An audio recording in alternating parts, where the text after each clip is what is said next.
Hi everybody, I'm Crosbie from Finch Chevrolet in London, Ontario, Canada, and you're watching Cars and Crosbie. Christmas trees, Corvettes, and Z06s. What more could you want as a car guy? Breathe it in, guys. This episode is going to be about the Z06 that we have here in front of you. I've got a Corvette coming off the truck right over here, which is a new adventure. And then also, in terms of Escalades, I have got a lot of Escalades that are becoming available. And if you're interested, I'll get you one. I have the ability to get Escalades readily and available. Unlike the Corvettes that have a waiting list, I now am caught up and can get you one from start to finish in a reasonable time frame. So that's all on today's episode, starting right now.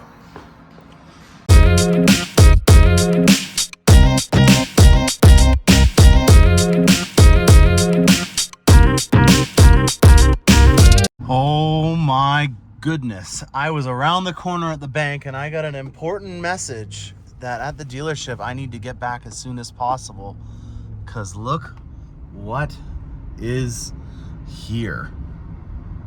Oh boy. This is it, boys and girls. The moment we've all been waiting for. A Z06.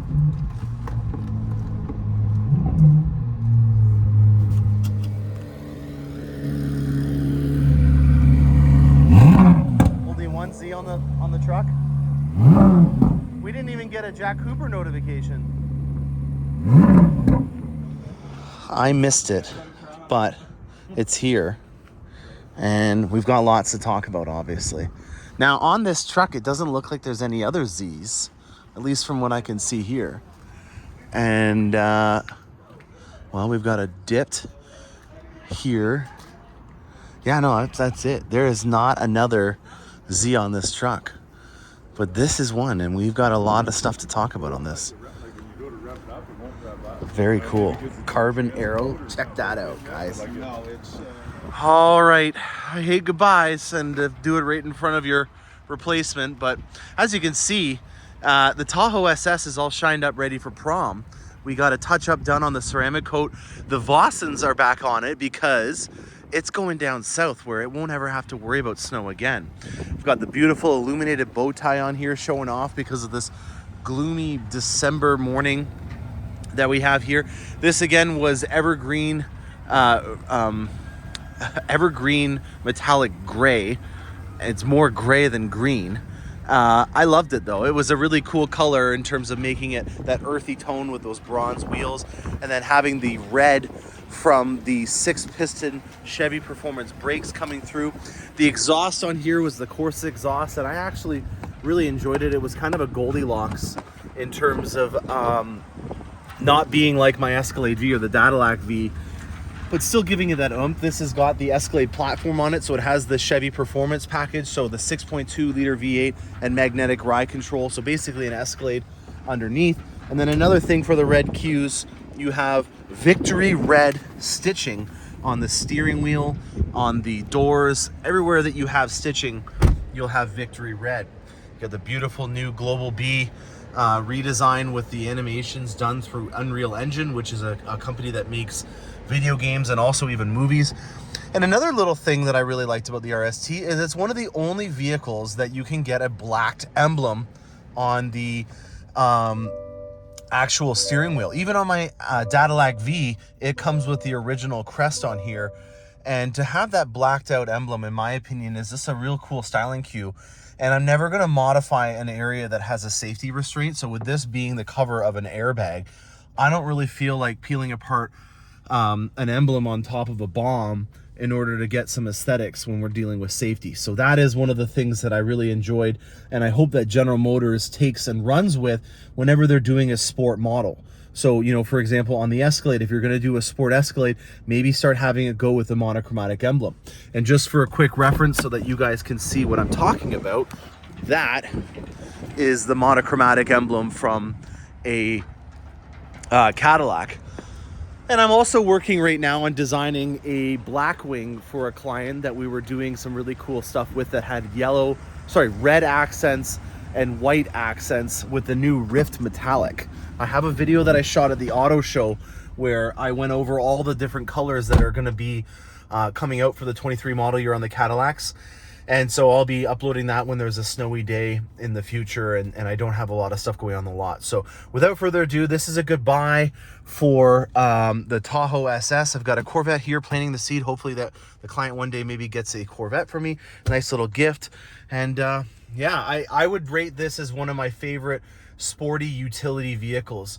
And an emphasis on the utility. You know, my Cadillac V was the same platform as this, or is the same platform as this, but it comes down to more the materials and the finish that they have inside this Tahoe are a lot more friendly in terms of having an active sporty lifestyle. And the client has a bunch of kids, and this is the type of vehicle that I would see getting the most use for. And I'm kind of afraid of doing the types of things that I do in my life, you know, whether it be getting a set of wheels from a client or driving, you know, into a muddy area or something like that. I don't really want to do that with my Escalade. And so having the Tahoe and the Escalade be the same vehicle and kind of doing the same thing, there was a little bit of relief in that, but I needed to have even more utility, and that's why I went to a truck, which is what I always used to have in the winters. So the Tahoe SS and the Escalade V, if I had to make a choice between them, obviously with the Escalade V being such an amazing flagship model, I chose that. And, you know, I always want to keep reinventing it, and this was the oldest thing that I had in my fleet of vehicles, and so that's another reason why I'm cycling through and going into the AT4X. So, you know, to rate this vehicle in terms of the utility and what it's good for the price point, without the performance features that I put on it, you're looking at it being about $20,000 less than an Escalade. And so, you know, having a lot more cleanable materials and stuff like that on here, but still being able to do the same job, that was the biggest win about the Tahoe for that price point. So on to what you guys are probably here to see, and that is the Corvette. I wasn't there for when it actually came off the truck, so I raced across town as soon as I could and got the tail end of it coming off the truck, and then we're going to go down to Scotty's Shine Shop and see it in a nice lit environment so that we can go and pick apart all the things on this build. Check out this diabolical operation that we got going on here. Tahoe SS on a flatbed, or as I call it, a skateboard, and a 58-footer right now that we're gonna back this into. How cool is this? All right, here we go, guys. The Tahoe SS going up the back. No, maybe not. You're in, buddy. Woohoo!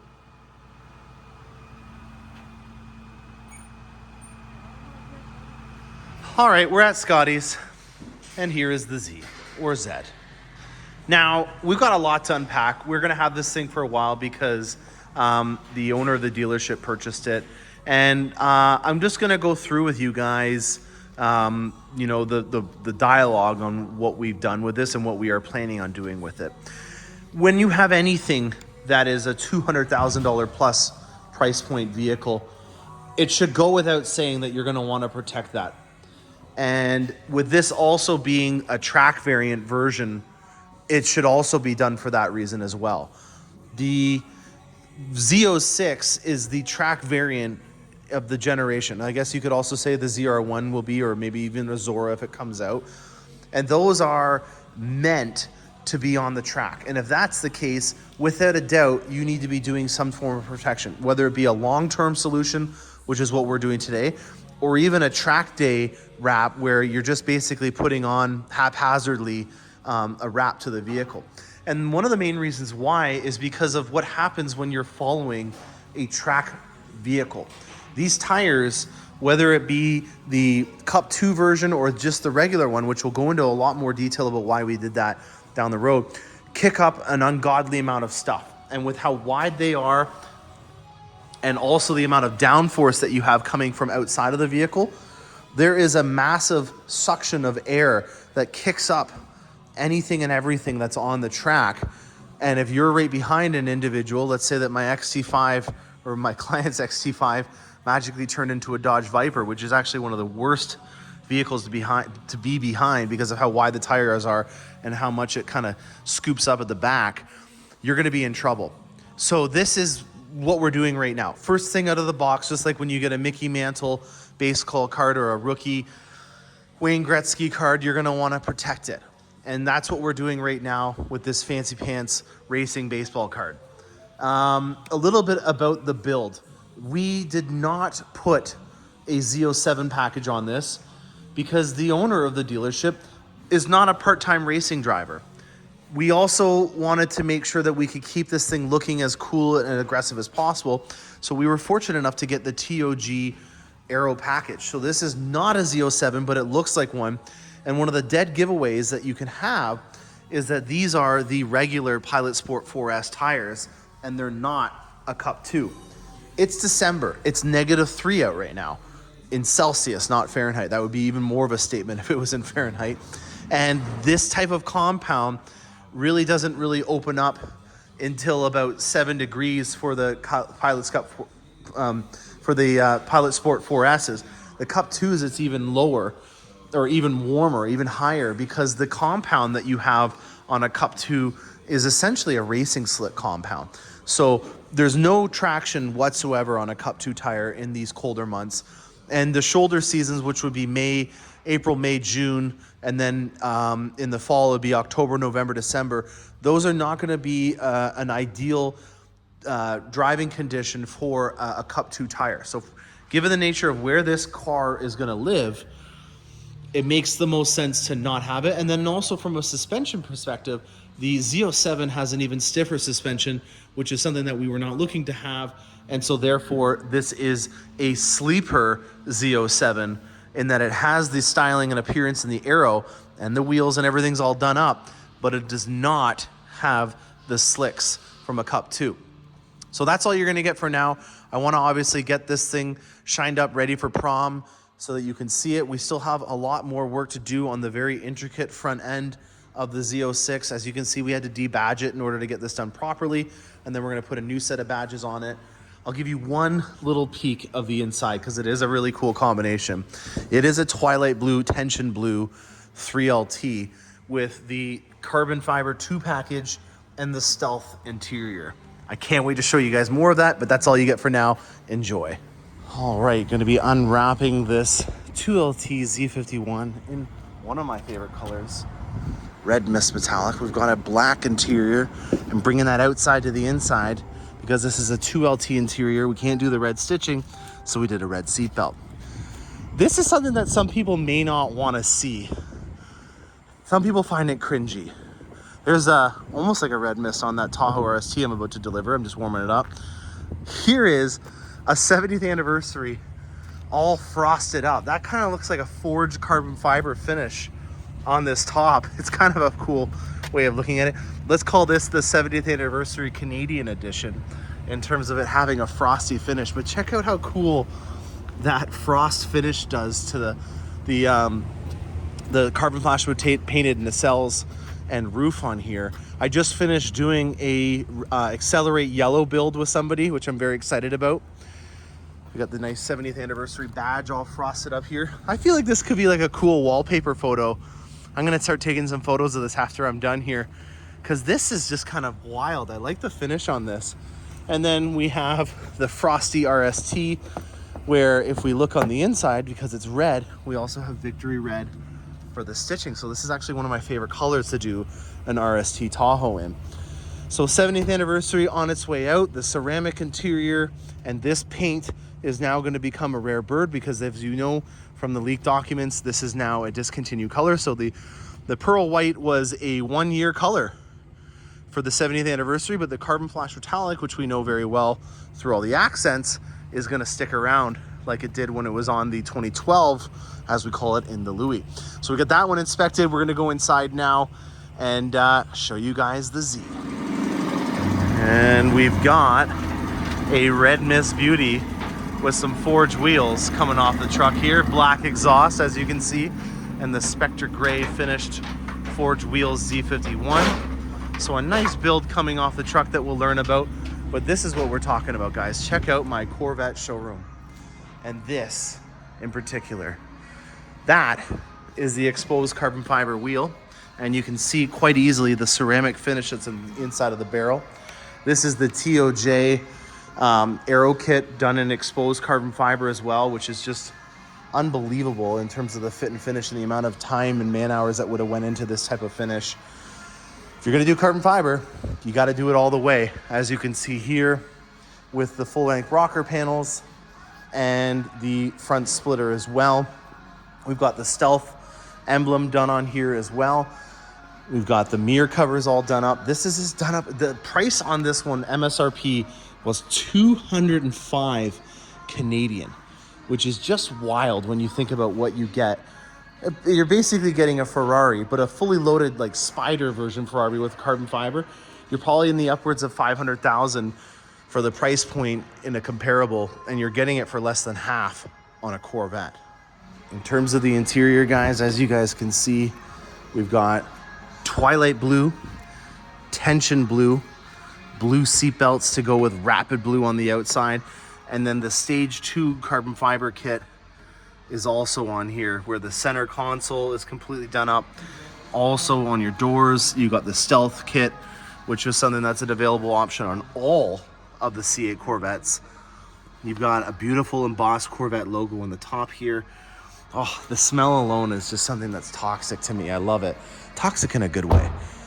So, Escalades. Yes, we have them available right now. There is 11 that we got this week alone. In the country of Canada, we got 96 Escalades, and I got 11 of them.